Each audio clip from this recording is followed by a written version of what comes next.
부산 금정구의 아침은 언제나 조금 늦게 시작됩니다.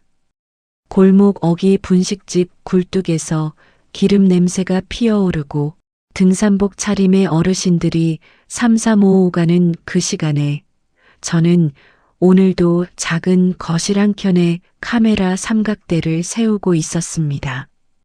손이 자꾸 떨려서 나사를 2번이나 다시 조였습니다. 저의 이름은 이순례입니다. 올해로 72이 되었지요. 퇴직하고 나서 처음 몇 해는 그냥 흘러갔습니다. 아침에 일어나 밥을 먹고 시장을 다녀오고 저녁이 되면 텔레비전 앞에 앉았습니다. 딱히 불행하지는 않았습니다만 딱히 살아있다는 느낌도 없었습니다. 그러던 어느 날 50년 지기 친구인 점례가 제 앞에 노트북을 탁 내려놓으며 말했습니다. 순례야, 우리 유튜브 해보자. 그게 1년 전 일입니다. 지금 저희 채널의 이름은 금정구 두 할매입니다. 시니어들이 공감할 만한 이야기를 나누는 채널이지요. 구독자가 많은 건 아닙니다. 하지만 영상 댓글마다 우리 엄마 같아요. 덕분에 웃었어요. 같은 말들이 달릴 때면 가슴 한켠이 따뜻하게 차오릅니다. 이 나이에 누군가에게 필요한 사람이 된다는 것이 생각보다 훨씬 큰 일이더군요. 오늘은 이달 마지막 촬영 날이었습니다. 점례가 오기로 한 시간은 오전 10시 정각이었습니다. 저는 그보다 30분 일찍 일어나 머리를 빗고 블라우스를 다려입고 대본을 펼쳐 놓았습니다. 그런데 막상 앉아서 보니 분명히 어젯밤에 출력해 두었던 2번째 꼭지 대본이 보이지 않는 것입니다. 서랍을 열어보고 가방 안을 뒤지고 심지어 냉장고 위까지 올려다봤습니다만 없었습니다. 등줄기에 식은땀이 돋았습니다. 딱 그 시각 현관벨이 울렸습니다. 문을 열자마자 그 냄새가 먼저 왔습니다. 은은하고 무게감 있는 향수 냄새. 오직 한 사람에게서만 나는 냄새였습니다. 최점례. 저와 같은 72이지만 그녀 앞에 서면 왠지 제가 더 늙은 사람처럼 느껴집니다. 검은 머리를 뒤통수에 단정하게 묶어 올린 모습이 마치 젊은 시절부터 그 자리에 고정되어 있었던 것 같습니다. 흰 줄기가 섞여들 법도 한데 점례의 머리카락은 그런 세월의 흔적조차 허락하지 않습니다. 옷은 언제나 딱 맞는 치수에 구김 하나 없이 구두 굽도 반듯하고 핸드백 가죽도 늘 윤이 납니다. 그 사람이 현관에 서서 저를 내려다봤습니다. 대본. 한마디였습니다. 아, 그게 어디 뒀는지 잠깐. 2번째 꼭지 대본 말하는 거지? 점례는 가방에서 반듯하게 접힌 종이를 꺼내 제 손에 얹었습니다.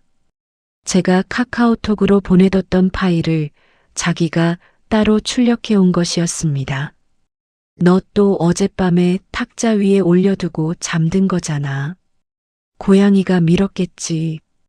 틀린 말이 한 글자도 없었습니다. 그래서 더 아무 말도 할 수가 없었습니다. 점례와 저는 초등학교 동창입니다. 부산 토박이로 자라 같은 동네에서 시집을 가고 아이를 낳고 남편을 먼저 보내고 이제 또 같은 동네에서 나란히 늙어가고 있습니다. 그 긴 세월 동안 점례는 늘 이런 사람이었습니다. 집안일도 빈틈없이, 아이 교육도 계획적으로, 동창의 총무도 10년 넘게 혼자 다 해냈습니다. 반면 저는 조금 다릅니다. 물 흐르듯 살았습니다. 계획보다는 그날그날의 흐름을 따랐고 중요한 날짜도 자주 헷갈렸으며 마음이 시키는 대로 웃고 울었습니다. 그게 꼭 나쁜 건 아니라고 생각했는데 점례 옆에 있으면 종종 자신이 없어집니다. 그녀는 결코 소리를 높이지 않습니다. 그래서 더 무섭습니다. 술래야, 나이 들었다고 깜빡했다는 핑계는 대지 마. 치매가 아닌 이상 메모는 할 수 있잖아. 지금 당장 수첩 가져와서 적어. 딱 이런 식입니다. 우아하게 웃으며 반박할 틈도 없이 정확하게. 칼이라면 소리도 없이 들어오는 종류의 칼입니다. 저는 그 칼에 베일 때마다 아프다기보다 조용히 납작해지는 기분이 들었습니다. 그래도 그녀가 곁에 있어서 이 채널이 굴러가고 있다는 건 솔직히 인정해야 합니다. 오늘 촬영을 마치고 나면 우리는 온천장 쪽으로 나가기로 했습니다. 점례가 바게트가 맛있다는 베이커리를 점 찍어 두었다고 했습니다. 그 말을 하면서도 점례는 이미 가게 위치와 영업시간을 메모해 둔 수첩을 꺼내 확인하고 있었습니다. 저는 그 뒷모습을 바라보며 혼자 작게 웃었습니다. 저 사람은 평생 저런 사람이었구나 싶으면서도 저 꼿꼿한 등 뒤에 제가 모르는 무언가가 숨어 있을지도 모른다는 생각이 이유도 없이 잠깐 스쳤습니다.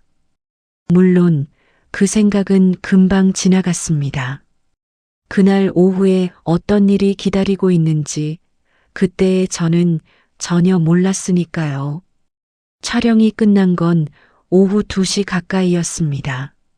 삼각대를 접고 조명을 끄고 나면 늘 그렇듯 몸보다 마음이 먼저 피곤해집니다. 화면 앞에서 또렷하게 말하고 표정을 만들고 웃음을 쥐어짜는 일이 이 나이엔 생각보다 힘이 드는 일입니다. 저는 소파에 등을 기대며 조용히 숨을 골랐습니다. 점례는 이미 가방을 들고 현관 앞에 서 있었습니다. 다 됐어? 응, 가자. 온천장까지는 걸어서 20분 남짓한 거리입니다.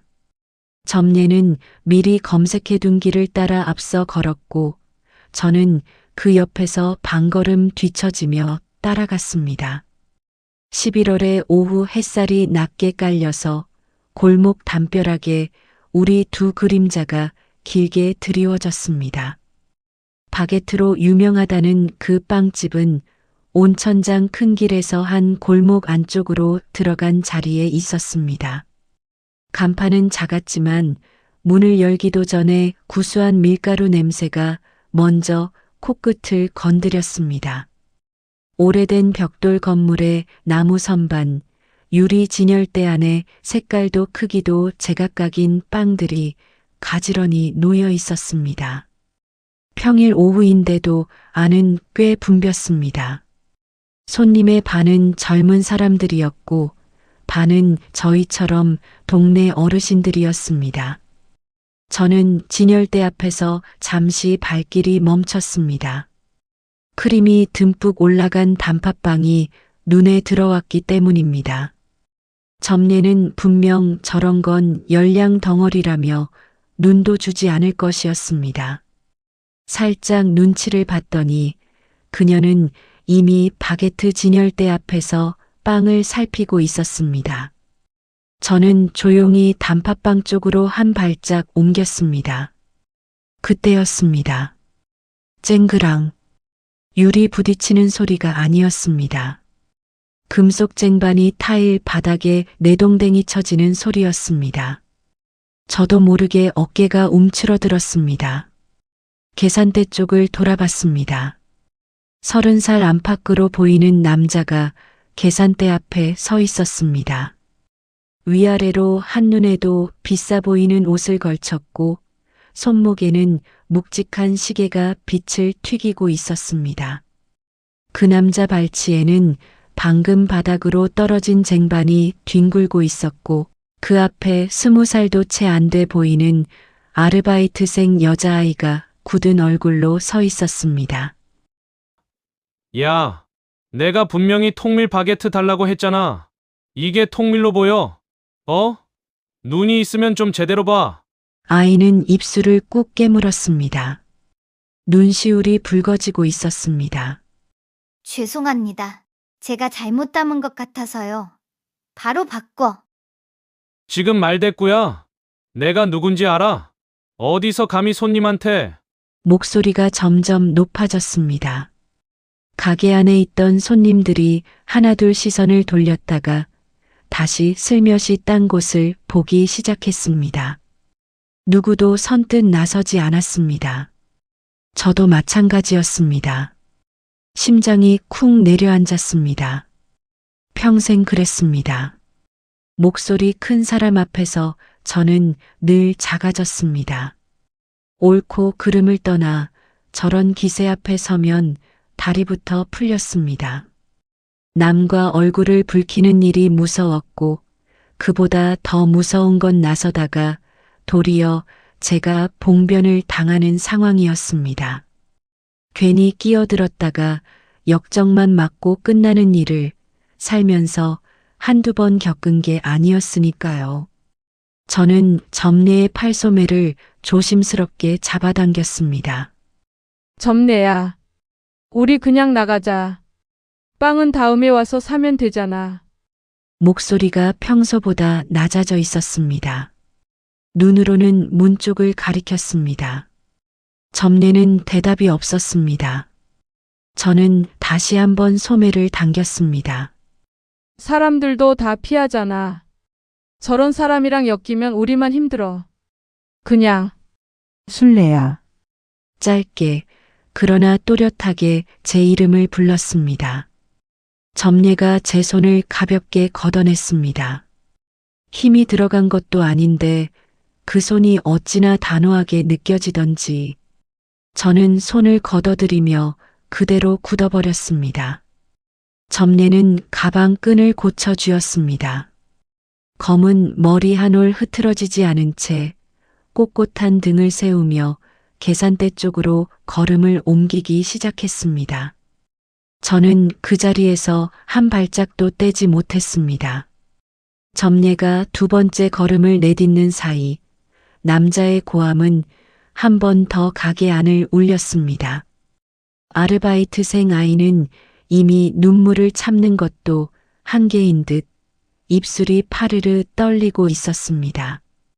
주변 손님들은 여전히 시선을 피하고 있었고 카운터 안쪽에 있던 나이든 직원도 난감한 얼굴로 발만 구르고 있었습니다. 그 모든 풍경이 한눈에 들어오면서 저는 이상하게 몸이 움직이지 않았습니다. 나서야 한다는 마음과 저러다 나까지 당한다는 마음이 가슴 안에서 서로 부딪히고 있었습니다.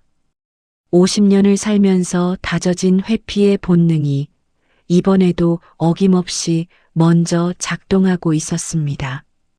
어른이라면 나서야 하지 않나? 하지만 나는 힘이 없다. 말도 잘 못하고 저 사람은 분명 더 크게 역정을 낼 것이다. 점례는 저러다 어떻게 되려고 저러는 걸까? 생각이 엉키는 사이 점례는 이미 남자 앞에 도달해 있었습니다. 저는 그 뒷모습을 바라보며 손만 꼭 쥐었습니다. 손바닥에 땀이 배어들었습니다. 진열대 앞에 서 있는 다른 손님들도 어느새 숨을 죽이고 그쪽을 바라보고 있었습니다. 오래 걸리지 않았습니다. 그 짧은 시간 안에 어떤 일이 일어났는지는 뒤에서 지켜보던 제게도 선명하게 들려왔습니다. 낮고 단단한 점례의 목소리가 쟁반 소리보다 훨씬 조용하지만 훨씬 또렷하게 가게 안을 채웠습니다. 그리고 남자는 갔습니다. 문이 닫히고 나서 가게 안에는 잠시 정적이 흘렀습니다. 이내 여기저기서 작은 박수와 탄성이 새어나왔습니다. 아르바이트생 아이는 두 손으로 입을 가린 채 고맙다고 되풀이했습니다. 점례는 담담하게 고개를 끄덕이고는 아무 일도 없었다는 듯 다시 바게트 진열대 앞으로 돌아왔습니다. 저는 그제야 숨을 내쉬었습니다. 그러나 마음 한쪽은 조금도 가볍지 않았습니다. 빵 봉투를 들고 가게 문을 나서면서 저는 줄곧 말이 없었습니다. 점례도 먼저 말을 꺼내지 않았습니다. 우리는 나란히 골목을 걸었습니다. 11월 햇살이 기울어 아까보다 그림자가 더 길어져 있었습니다. 잘했다고 말하고 싶었습니다. 고맙다고도 하고 싶었습니다. 그런데 입이 잘 열리지 않았습니다. 점례가 한 일은 분명히 옳은 일이었습니다. 아무도 나서지 않던 자리에서 홀로 걸음을 떼었습니다. 저는 그것을 눈앞에서 똑똑히 보았습니다. 그렇지만 저는 움직이지 못했습니다. 그 사실이 가슴 어딘가에 작고 불편한 돌처럼 박혀 있었습니다. 빵 봉투를 쥔 손에 괜스레 힘이 들어갔습니다. 집으로 돌아가는 길 내내 저는 그 돌멩이를 꺼내볼 용기도 없이, 그렇다고 못 본 척 묻어버릴 수도 없이 그저 묵묵히 걸었습니다. 점례는 달랐습니다. 저와는 다른 사람이었습니다. 두렵지 않은 건지 아니면 두려워도 나서는 건지 그것조차 저는 알지 못했습니다. 다만 한 가지는 알 것 같았습니다. 이 채널을 함께 이어가는 한 이런 일은 또 생길 것입니다. 그리고 그때마다 저는 또 뒤에서 손만 쥐고 서 있을 것입니다. 그게 영 마음에 걸렸습니다. 그날 밤 잠이 오지 않았습니다. 천장을 바라보며 이리 뒤척이고 저리 뒤척이다가 결국 새벽 2시에 일어나 물 한 잔을 마셨습니다. 부엌 창문 너머 골목은 조용했습니다. 가로등 불빛만 혼자 깨어 있었습니다. 빵집에서 있었던 일이 자꾸 떠올랐습니다. 남자의 고함 소리도, 아르바이트생 아이의 떨리는 입술도, 그리고 무엇보다 저 자신의 모습이 팔소매를 잡아당기며 그냥 나가자고 눈짓하던 그 모습이 눈을 감아도 선명하게 남아 있었습니다. 부끄럽다고 하기엔 너무 익숙한 감정이었습니다. 저는 평생 그런 사람이었으니까요. 남과 부딪히지 않고 파도가 오면 피하고 지나가면 다시 나오는, 그게 현명한 것인지 비겁한 것인지 이 나이가 되도록 저는 여전히 잘 모르겠습니다. 물 한 모금을 더 마시고 다시 자리에 누웠습니다. 점례라면 이런 밤에 어떻게 할까 하는 생각이 스쳤습니다. 아마 아무렇지도 않게 잘 것입니다. 반듯하게 누워서 흐트러지지 않는 숨으로. 그렇게 생각하니 괜스레 더 잠이 달아났습니다. 다음 날 오후 점례에게서 연락이 왔습니다. 기획회의를 하자는 것이었습니다. 다음 달 콘텐츠 주제를 정해야 하는데 카페보다 이동하면서 얘기하는 편이 낫겠다며 지하철을 타자고 했습니다. 점례는 가끔 그런 식이었습니다. 앉아서 마주보는 것보다 나란히 걷거나 움직이면서 대화하는 걸 선호했습니다. 저는 그 이유를 물어본 적이 없었습니다만 어쩌면 그녀도 정면으로 눈을 마주치는 대화보다 그쪽이 편한 순간이 있는 것인지도 모르겠다고 그날은 막연히 생각했습니다. 우리는 부산 지하철 1호선을 탔습니다. 평일 오후에 지하철은 한산할 것이라 예상했는데 막상 타보니 그렇지 않았습니다. 환승역을 지나면서 사람이 한꺼번에 쏟아져 들어왔습니다. 손잡이를 잡은 채 서 있는 사람들 사이로 저와 점례도 자리를 잡았습니다. 노약자석 쪽에 어르신 2분이 서 계셨습니다. 지팡이를 짚은 할아버지 1분, 장바구니를 든 할머니 1분. 그런데 그 노약자석 4자리를 대학생으로 보이는 무리가 차지하고 앉아 있었습니다. 과잠바에 에어팟을 꽂고 저마다 핸드폰을 들여다보고 있었습니다. 처음엔 그냥 지나쳤습니다. 이런 풍경이 낯선 것도 아니었으니까요. 그런데 그중 한 명이 옆 친구에게 뭔가를 속닥이더니 킥킥 웃기 시작했습니다. 그 웃음이 점점 커졌습니다. 작게 시작된 말소리가 점점 또렷하게 들려왔습니다. 아씨 냄새나. 진짜. 노인네들은 왜 지하철을 타는 거야? 힘들면 택시 타면 되잖아. 민폐지 뭐. 바글바글하게 서 있어 가지고. 낄낄거리는 소리가 이어졌습니다. 지팡이를 짚은 할아버지는 못 들은 척 앞을 보고 계셨습니다. 장바구니 할머니는 입을 꾹 다문 채 손잡이를 더 꽉 쥐셨습니다. 저는 그 장면을 보면서 가슴 안에서 무언가가 뜨겁게 차오르는 것을 느꼈습니다. 분노인지 수치심인지 아니면 그 둘이 뒤엉킨 것인지 손끝이 찌릿했습니다. 그리고 동시에 어제와 똑같은 그 본능이 고개를 들었습니다. 조용히 있어. 괜히 나섰다가 더 이상해져. 저 나이 때는 저러는 거야. 어차피 말해봤자 달라지는 게 없어. 저는 시선을 창문 쪽으로 돌렸습니다. 그때 점례의 말이 귓가를 스쳤습니다. 어젯밤 잠들기 전에도 오늘 아침에도 자꾸 떠올랐던 그 말. 언젠가 채널 기획을 이야기하다가 점례가 무심코 했던 말이었습니다. 아무도 나서지 않으면 거리는 결국 괴물들로 가득 찰 거야. 그 말이 왜 하필 지금 이 순간에 떠오르는지 알 수 없었습니다. 저는 창문을 바라보다가 다시 학생들 쪽을 바라봤습니다. 할머니의 손이 손잡이 위에서 힘없이 떨리고 있었습니다. 무언가가 저를 밀었습니다.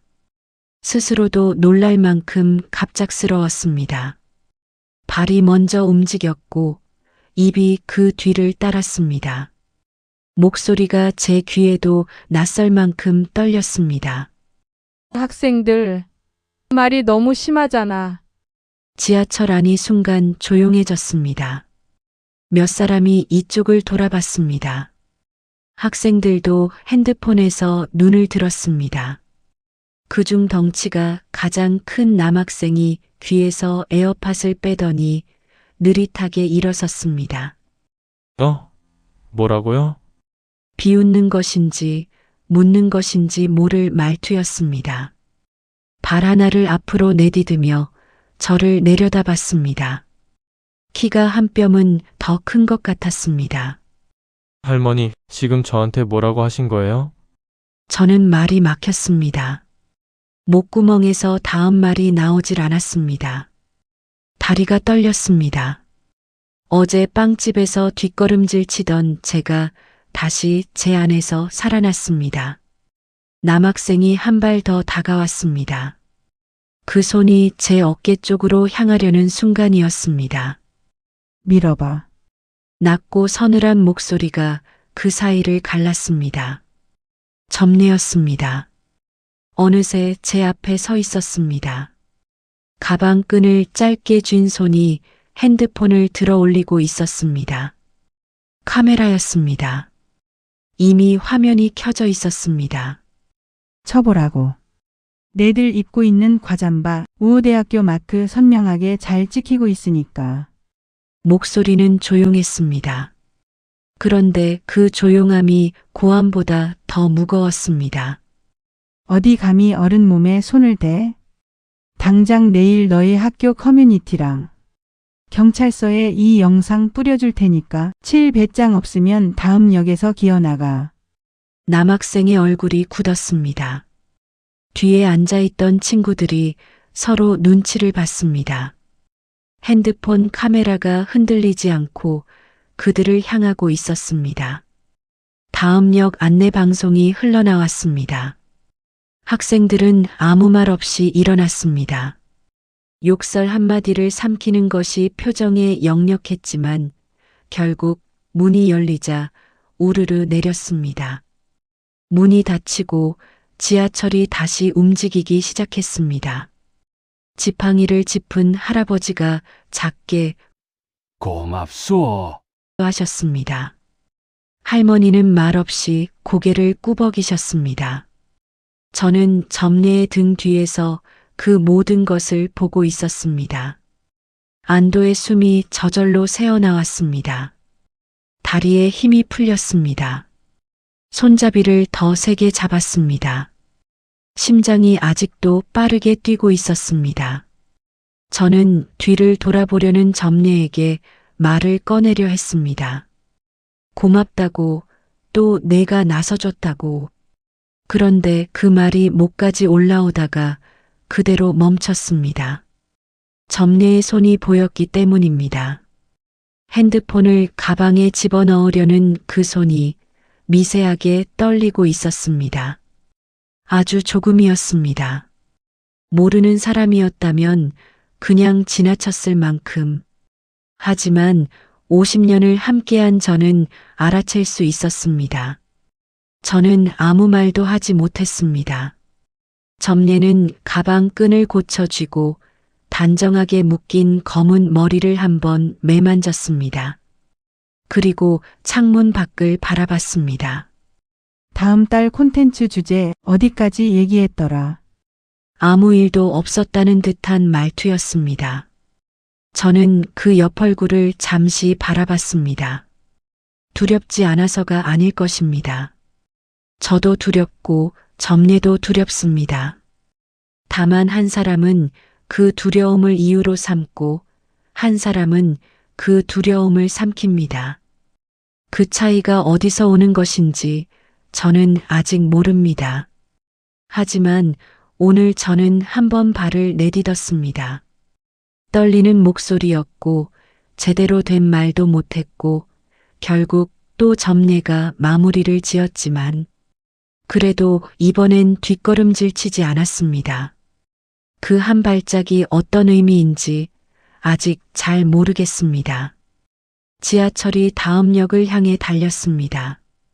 창밖으로 어두운 터널이 지나가고 다시 불빛이 쏟아져 들어왔습니다. 저는 손잡이를 쥔 채 조용히 생각했습니다. 다음번엔 조금 더 버틸 수 있을까? 지하철이 다음 역에 섰습니다. 사람들이 내리고 또 새로운 사람들이 탔습니다. 아무 일도 없었다는 듯 차량 안은 다시 평범한 오후의 풍경으로 돌아갔습니다. 손잡이를 잡고 선 사람들, 핸드폰을 들여다보는 사람들, 눈을 감고 졸고 있는 사람들. 저는 그 속에서 여전히 심장이 뛰고 있었습니다. 지팡이를 짚으셨던 할아버지는 두 정거장 뒤에 내리셨습니다. 내리시면서 다시 한번 짧게 고개를 숙이셨습니다. 저는 얼결에 꾸벅 인사를 돌려드렸고 문이 닫히고 나서야 뒤늦게 눈시울이 뜨거워졌습니다. 왜 그랬는지는 모르겠습니다. 별것 아닌 일이었습니다. 학생들에게 말 한마디 했을 뿐이고 결국 마무리는 점례가 지었습니다. 그런데도 가슴 안쪽 어딘가가 먹먹하게 차올랐습니다. 오래 닫혀있던 창문을 처음 열었을 때 들어오는 바람 같은 낯선데 어딘가 시원한 그런 감각이었습니다. 점례는 제 옆에 서서 창밖을 보고 있었습니다. 말이 없었습니다. 저도 말이 없었습니다.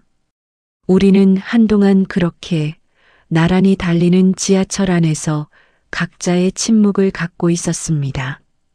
종점 두 정거장 전에서 우리는 내렸습니다. 환승 통로를 빠져나와 지상으로 올라오자 찬 바람이 먼저 반겼습니다. 11월의 늦은 오후 공기였습니다. 저는 목을 움츠리며 코트 단추를 잠갔습니다. 걸음을 옮기면서도 저는 자꾸 점례의 손 쪽을 흘깃거렸습니다. 지하철 안에서 봤던 그 떨림이 머릿속을 떠나지 않았습니다. 아주 짧은 순간이었지만 분명히 봤습니다. 핸드폰을 가방에 집어넣으려던 그 손이 미세하게 떨리고 있었습니다. 빵집에서도 지하철에서도 점례는 단 한 번도 흔들리는 기색을 내보이지 않았습니다. 그래서 저는 막연히 그녀는 그런 사람이라고, 저와는 다르게 만들어진 사람이라고 생각했습니다. 하지만 그 손이 계속 눈에 밟혔습니다. 어떻게 물어야 할지 몰라서 저는 한참을 그냥 걸었습니다. 골목 어기 분식집 앞을 지나칠 때였습니다. 저녁 준비가 시작되는지 기름 냄새가 피어올랐습니다. 점례가 걸음을 잠깐 늦추더니 입을 열었습니다. 술래야, 응. 오늘 잘했어.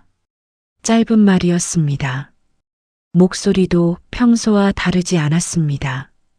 하지만 저는 그 말을 듣는 순간 발이 멈출 뻔했습니다. 뭘. 떨기만 했는데. 처음에 나섰잖아. 점례는 그 이상 말하지 않았습니다. 그게 점례의 방식이었습니다. 더 보태지도 꾸미지도 않는. 저는 잠시 걷다가 용기를 내서 물었습니다. 점례야. 너는 안 무서워? 점례가 걸음을 멈췄습니다.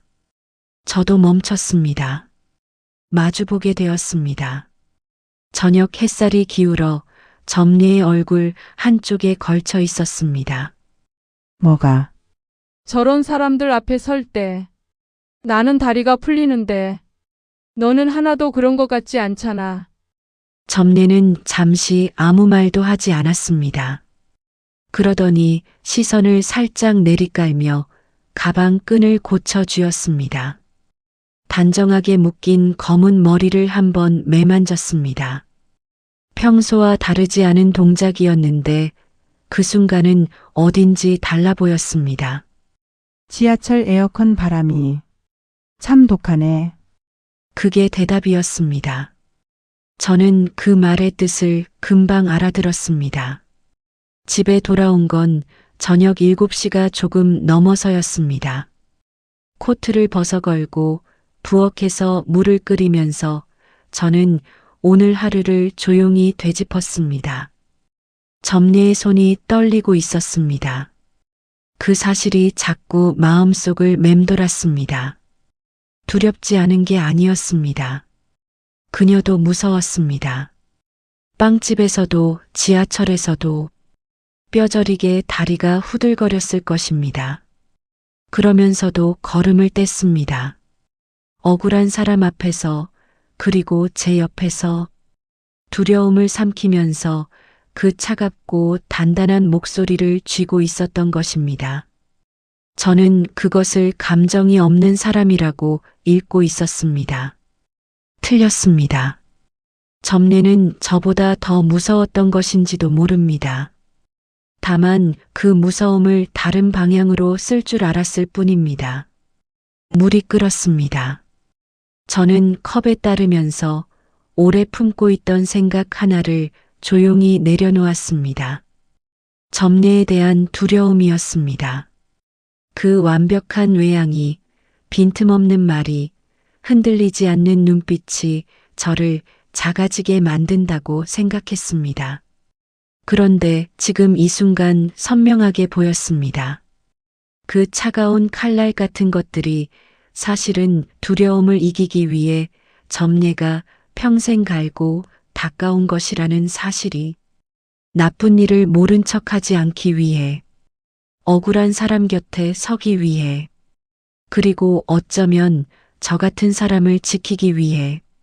다음 날 오전 저는 먼저 점례에게 연락을 했습니다. 채널 이야기를 하자고 했습니다.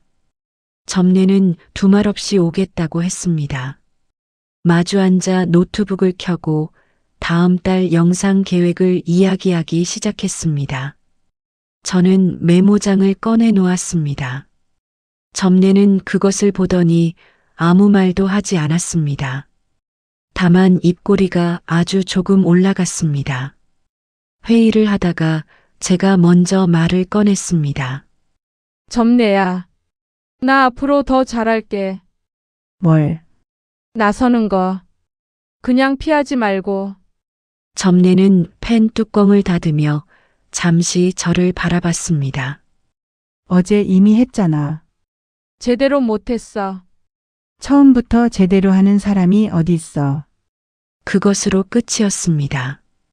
점례는 다시 노트북 화면을 봤습니다.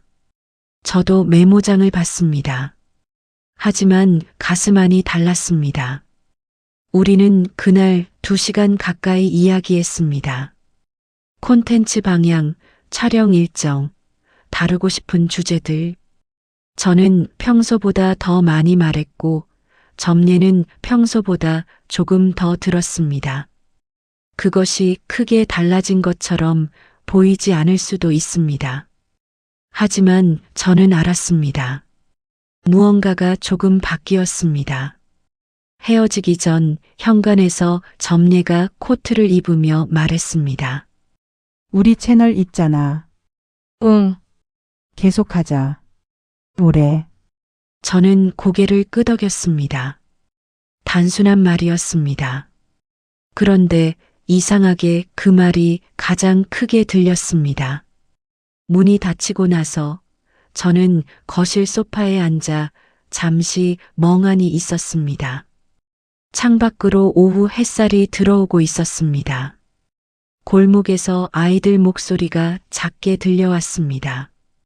저는 메모장을 펼쳐 오늘 적어둔 것들을 다시 읽었습니다. 글씨가 반듯하지는 않았습니다. 하지만 지워지지 않게 꾹꾹 눌러 써 있었습니다. 이 나이에도 배우는 것들이 있습니다. 두려움은 없어지는 게 아니라는 것. 다만 그것을 어디에 쓸지 선택할 수 있다는 것. 그리고 그 선택을 혼자 하지 않아도 된다는 것. 점례가 있었습니다. 50년을 함께한 그 사람이 떨리는 손을 감추며 오늘도 제 앞에 서 있었습니다. 저는 메모장을 덮고 카메라 가방 쪽을 바라봤습니다. 우리의 유튜브는 아직 작습니다. 구독자도 많지 않고 장비도 변변치 않습니다. 하지만 이 채널이 앞으로 무엇을 담아야 하는지 오늘 처음으로 선명하게 보이는 것 같았습니다. 두려워도 나서는 이야기, 약한 사람 곁에 서는 이야기, 이 나이에도 여전히 살아가고 있다는 이야기, 그런 것들을 담으면 됩니다. 저와 점례 둘이서 그로부터 2주가 지났습니다. 우리는 영상을 한 편 올렸습니다. 제목은 지하철에서 있었던 일이었습니다. 거창한 것은 없었습니다. 점례와 제가 나란히 앉아 그날 있었던 일을 이야기했습니다. 학생들 이야기도, 할아버지의 짧은 인사도, 그리고 제가 처음으로 목소리를 냈던 것도. 점례가 편집을 맡았고 저는 썸네일 문구를 썼습니다. 올리고 나서 며칠은 조용했습니다. 원래 그랬습니다. 저희 채널은 늘 천천히 반응이 왔습니다. 저는 너무 기대하지 않으려고 마음을 다잡으며 다른 일을 했습니다. 그런데 사흘째 되던 날 아침 핸드폰이 울리기 시작했습니다. 알림이 하나씩 오다가 어느 순간부터 연달아 왔습니다. 댓글이 달리고 있었습니다. 저도 그런 적 있어요. 아무도 안 나서서 혼자 속만 끓였는데 할머니 2분 멋있어요. 저도 용기 내야겠다 싶었어요. 우리 엄마가 지하철에서 자주 이런 일 겪으신다고 했는데 영상 보여드렸어요. 우셨어요. 저는 부엌에 서서 핸드폰을 들고 댓글을 하나하나 읽었습니다. 손이 조금 떨렸습니다. 그날 오후에 점례가 왔습니다. 문을 열자마자 저는 핸드폰을 내밀었습니다. 점례는 안경을 꺼내 쓰고 댓글들을 읽었습니다. 한참을 읽었습니다. 저는 그 옆에서 아무 말도 하지 않았습니다. 점례가 안경을 벗었습니다. 많이 달렸네. 응. 잘 됐다. 그게 다였습니다. 하지만 점례의 목소리가 평소보다 조금 낮았습니다. 저는 그것을 알아챘습니다. 우리는 나란히 소파에 앉아 따뜻한 차를 마셨습니다. 창밖으로 12월의 햇살이 낮게 들어오고 있었습니다. 골목에서 바람 소리가 작게 들렸습니다. 한참 만에 제가 먼저 말했습니다. 점례야. 응. 나 그동안 내가 무서웠어. 점례가 찻잔을 내려놓았습니다. 저를 바라봤습니다. 알아. 짧은 대답이었습니다. 놀랍지도 않다는 듯이 저는 계속 말했습니다. 틀린 말 한 번도 안 하지. 흐트러지는 법도 없지. 그러니까 나는 자꾸 작아지는 것 같았어. 내가 한심해 보일까봐 말도 못하고. 점례는 잠시 창밖을 봤습니다. 그리고 조용히 말했습니다. 나도 내가 부러웠어. 저는 찻잔을 들다 말고 멈췄습니다. 뭐가? 웃는 거. 너는 그냥 웃잖아. 이유 없이도. 나는 그게 잘 안 돼. 점례의 목소리에는 아무 장식이 없었습니다. 그래서 더 오래 마음에 남았습니다. 저는 뭐라고 해야 할지 몰라서 한동안 그냥 앉아 있었습니다. 50년을 함께 살았습니다. 그런데 이 말을 오늘 처음 들었습니다. 사람은 아는 만큼 보인다고 했습니다. 저는 점례를 오래 알았다고 생각했습니다. 그런데 지하철에서 봤던 그 떨리는 손을 떠올리면 제가 알고 있던 점례는 절반도 안 되었던 것 같습니다. 완벽해 보이는 사람에게는 아무 균열도 없을 거라고 저 혼자 단정 짓고 있었습니다. 두려움이 없는 게 아니었습니다. 두려움이 크기 때문에 오히려 더 단단하게 준비하고 더 또렷하게 말하는 것이었습니다. 점례의 빈틈없음은 타고난 것이 아니었습니다. 무너지지 않으려고 평생 스스로 쌓아온 것이었습니다. 저는 그것을 차갑다고만 봤습니다. 미안한 마음이 들었습니다. 입 밖으로 꺼내지는 못했습니다. 하지만 점례는 알고 있을 것입니다. 50년을 같이 살았으니까요. 그날 우리는 다음 영상 이야기를 했습니다. 점례가 꺼낸 주제는 뜻밖이었습니다. 우리가 젊었을 때 이야기해보자. 그 시절엔 어떻게 살았는지. 그런 거 보고 싶어 하겠어? 보고 싶어 하는 사람들이 있어. 우리 나이 되면 누가 자기 이야기 들어줘. 우리가 하면 돼. 저는 잠시 생각했습니다. 젊은 시절이 많이 떠올랐습니다. 금정구 골목, 버스 창문 밖으로 보이던 풍경들, 아이들 손잡고 다녔던 시장길, 점례와 함께였던 것들도 많았습니다. 같이 울었던 날도 있었고 말없이 나란히 걸었던 밤도 있었습니다. 해보자. 제가 말했습니다. 점례가 고개를 끄덕였습니다. 수첩을 꺼내 뭔가를 적기 시작했습니다. 저는 메모장을 펼쳤습니다. 꾹꾹 눌러 쓰기로 했습니다. 영상은 그 주 안에 찍었습니다. 조명도 전과 같았고 카메라도 전과 같았습니다. 달라진 건 없었습니다. 그런데 찍고 나서 돌려봤을 때 뭔가 다르게 느껴졌습니다. 점례가 웃었습니다. 환하게는 아니었습니다. 점례의 방식대로 조용하고 짧게. 하지만 분명히 웃었습니다. 젊었을 때 이야기를 하다가 제가 엉뚱한 말을 하는 바람에 그렇게 됐습니다. 저는 편집하다 그 장면에서 손을 멈췄습니다.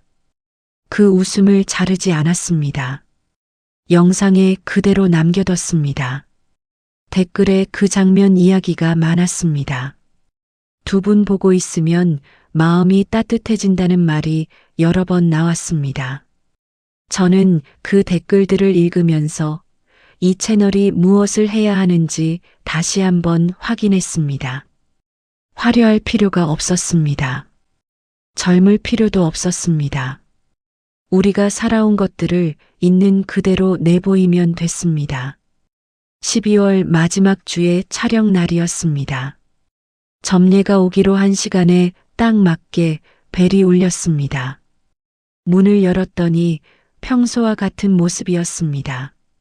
검은 머리 단정하게 묶고 코트 단추 반듯하게 잠그고 그런데 한 손에 뭔가를 들고 있었습니다.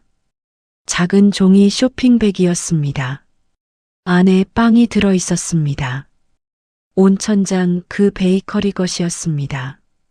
바게트 하나 그리고 크림이 올라간 단팥빵 하나.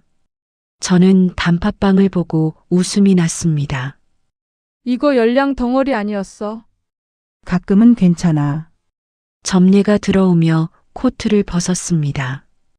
저는 빵을 받아들고 부엌으로 갔습니다. 접시에 옮기면서 왠지 모르게 코끝이 찡했습니다. 별것 아닌 단팥빵이었습니다. 그런데 그 안에 점례가 하지 못한 말들이 담겨 있다는 걸 저는 알았습니다. 우리는 그날도 카메라 앞에 나란히 앉았습니다. 조명이 켜지고 녹화 버튼을 눌렀습니다. 저는 숨을 한번 고르고 점례를 옆에서 흘깃봤습니다. 점례는 앞을 보고 있었습니다. 언제나처럼 반듯하게. 하지만 이제는 압니다. 저 단단한 자리 아래에 무엇이 있는지, 두려움을 삼킨 자리에서 저렇게 서 있다는 것을, 그리고 저를 위해서도 그 자리에 서 왔다는 것을. 저는 카메라를 향해 말을 시작했습니다. 평소보다 목소리가 조금 더 또렷했습니다. 떨리지 않았습니다. 아니, 조금은 떨렸을지도 모릅니다. 하지만 이제는 그 떨림이 부끄럽지 않았습니다. 두렵다는 것은 살아있다는 것이고, 그래도 나선다는 것은 살아가고 있다는 것이니까요. 우리 채널은 아직 작습니다. 구독자가 갑자기 늘지도 않았고, 장비가 좋아지지도 않았습니다. 골목 어귀의 분식집 냄새처럼 조용하고 소박하게 그 자리에 있습니다. 하지만 저는 이제 압니다. 이 채널이 존재하는 이유를. 두려워도 나서는 사람들의 이야기. 나이 들어도 여전히 살아가는 사람들의 이야기. 그리고 50년을 함께한 두 사람이 서로 미처 몰랐던 것들을 이제야 알아가는 이야기. 그런 것들을 담으면 됩니다. 점례와 저 둘이서 지금 이 자리에서부터 천천히